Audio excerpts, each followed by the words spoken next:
Assalamualaikum warahmatullahi wabarakatuh. Alhamdulillahirabbil alamin. Wal 'aqibatu lil muttaqin wala 'udwana illa 'alal zalimin.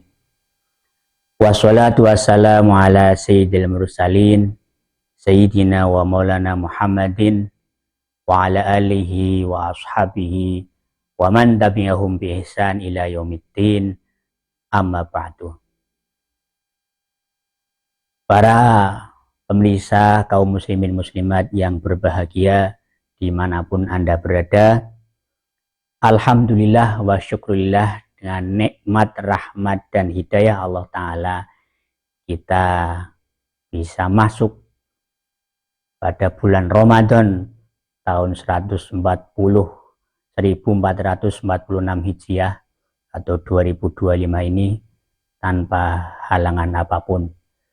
Semoga amal kita bisa diterima dan bisa selesai sampai Idul Fitri dan lanjut ke tahun-tahun berikutnya.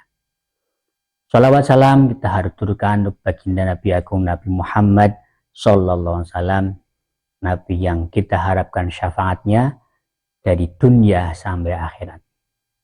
Kaum muslimin muslimat yang berbahagia, puasa secara bahasa, as-saum itu secara bahasa bermakna al-imsak, menahan. Maka dalam prakteknya pun puasa al-imsak, menahan.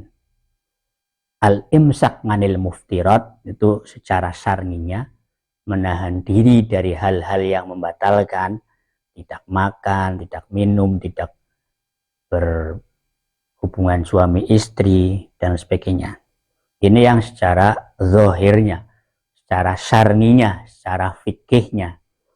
Namun di sisi lain juga al-imsak nganil qabaih, nganil qabihat, menahan diri dari tidak ghibah, tidak ngelendengi, tidak hasud, tidak mencela orang, dan segalanya yang bisa menjadikan pahala puasa bisa hilang. Lah dari puasa ini sebenarnya kita belajar benar-benar menahan diri, karena ibadah puasa ini tidak bisa dikontrol oleh siapapun kecuali diri sendiri. Bisa saja orang bilangnya puasa tapi kelihatannya puasa padahal dia di belakang makan atau minum, bisa saja. Jadi orang benar-benar berpuasa ketika dia mampu mengontrol dirinya sendiri untuk menahan, untuk tidak makan, minum, dan seterusnya. Agar dapat berpahala, ya harus menahan dari tidak ngelendengi dan sebagainya. Makanya Imam Ghazali dalam kitab Al-Adab Bid-Din itu adabus saum, adabus shaim, ya menahan diri dari tidak mencela, tidak ghibah, tidak hasud, dengki, dan sebagainya.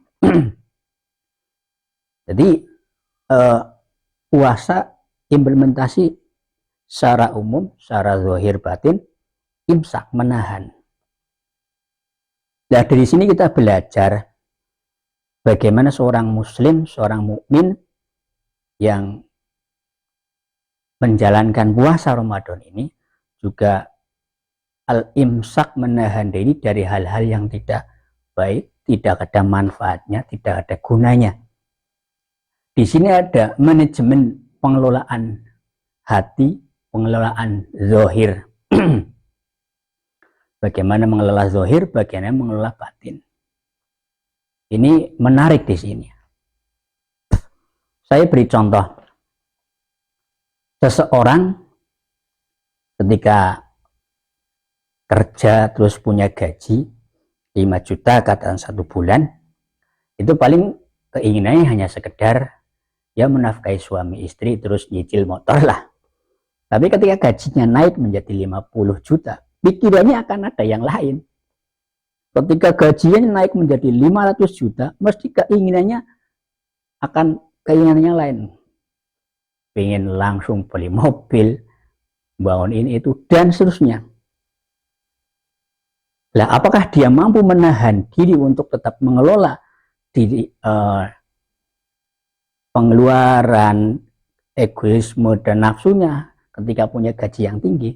Dan ini kita juga dari puasa belajar tentang itu. Saya tertarik, ada seseorang yang kaya raya, padahal bukan ustadz, bukan kiai, tapi menurut saya luar biasa. Mungkin Anda pernah dengar yang namanya pemain bola Sadio Mane. Pemain bola muslim asal Senegal. Beliau pemain bola di klub-klub besar. Di Liverpool pernah, Manchester di mana, Bayern Munchen pernah, terus di Liga Arab An-Nasr juga pernah. Gajinya 140 miliar lebih mungkin kalau sekarang. Tahun 2023 sekitar 140 miliar. Bayangkan, sangat besar sekali. Ini kalau orang biasa seperti kita punya gaji sebesar itu, pikirannya kan macam-macam. Keinginannya mesti macam-macam. Kepengen beli jet pribadi, kepengen bangun istana sendiri, beli lahan sawit ribuan hektar dan sebagainya. Tapi kenyataannya Sadio Mane, walaupun kelihatannya semua pemain bola, seorang muslim pemain bola, tapi luar biasa. Dia tidak menggunakan gajinya untuk berfoya-foya, untuk untuk hedonisme, untuk beli ini, beli itu, jet pribadi, beli enggak. Dia menggunakan gajinya untuk membangun rumah sakit di desanya yang kurang maju, membangun sekolahan, membiayai anak-anak untuk sekolah, mensubsidi per kakak, membelikan laptop ini itu untuk para pelajar, bahkan HP-nya dia sendiri, HP itu butut. Ini kan menurut saya dia dalam mengelola keinginannya ini luar biasa menurut saya. Walaupun kelihatan semua pemain bola, tapi mengelola keinginan ini benar-benar luar biasa. Pemain bola gajinya sangat besar untuk kemaslahatan orang banyak. Ini kalau kita cek, kita ngaji di Marok Ilmu Budiah, di situ ada pembagian tentang kerja, ada yang satu fardu ketika untuk kebutuhan pokok, ada yang kedua, ini yang kedua mustahab, sunat. Kapan? Di situ wa mustahabun wa huwa liwasil fakir au yasila rahiman wa huwa afdalu min naflil ibadah. Kerja yang hukumnya sunat, karena apa? Membiayai orang fakir agar untuk sekolah, untuk ngaji dan seterusnya, atau untuk silaturahim. Nah, ini kerja yang untuk membiayai orang fakir atau untuk silaturahim dan seterusnya, afdalu min naflil ibadah, lebih utama daripada ibadah sunat. Berarti kan secara simpel Sadio Mane bermain bola, mendapatkan gaji besar, tapi untuk kemaslahatan orang banyak, untuk membiayai orang fakir, itu bermain bolanya berpahala. Karena apa? Karena dia bisa mengelola keinginan-keinginan pribadinya yang mungkin sifatnya hedonisme untuk kemaslahatan orang banyak. Ini menurut saya luar biasa. Berat ini. Benar-benar butuh al-imsak yang sangat kuat, mengelola diri yang sangat kuat. Lah dari berpuasa ini yang kita harus imsak zahir batin, kita belajar mengelola diri, mengelola nafsu, mengelola batin agar lebih baik dan lebih baik. Baik hubungannya dengan Allah dan hubungannya dengan sesama manusia. Semoga kita dalam menjalankan puasa Ramadan ini diterima oleh Allah Ta'ala dan dosanya diampuni Allah Ta'ala. Demikian, semoga ada manfaatnya. Wallahul muwaffiq ila aqwamit thoriq. Assalamualaikum warahmatullahi wabarakatuh.